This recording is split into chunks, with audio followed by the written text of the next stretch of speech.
Creating believable characters has been actually one of the biggest challenges the gaming industry has to face since the very beginning of it.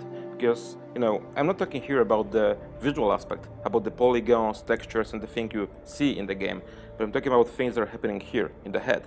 Because recreating the human-like behavior, that's something that's really tough. And actually, with this world of mine, the little ones, we are bringing this to a brand new level.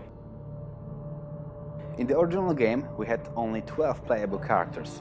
With the little ones, we are almost doubling this number by adding 9 new civilians, all with different skills and stories. Among them, there are 6 kids, which now can be a part of a group. And just like in real life, their behavior, their responses of the happening events are totally different. All of that thanks to our brand new child AI system. For the kids' behavior, we have created a brand new AI system. The new behavior tree is almost doubled in comparison to the original game. To give you some numbers, just the kids itself will have over 3,500 elements that may influence their condition and behavior.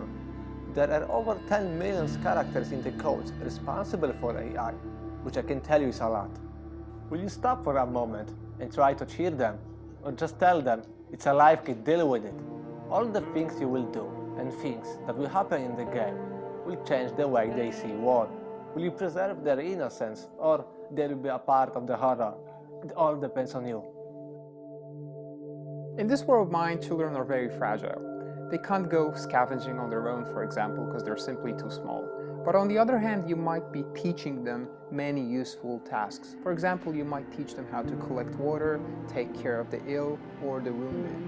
These elements become very useful whenever you're fighting for survival. The kids can arrive in shelter in 2 ways. First of all, they can come along with a relative, like grandfather, grandmother, uncle, whatever.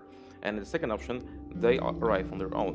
What happens then? Well, we've created a system that is responsible for actually reflecting the relationship between the kid and the adult.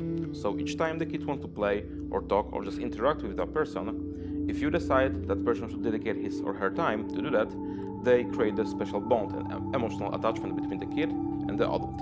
And in the end, after a few days of such things, they become the closest relatives in the shelter.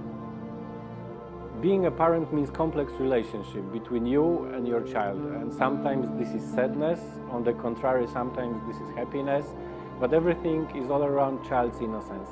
And in the little ones, you try to protect your child when everything around is falling apart.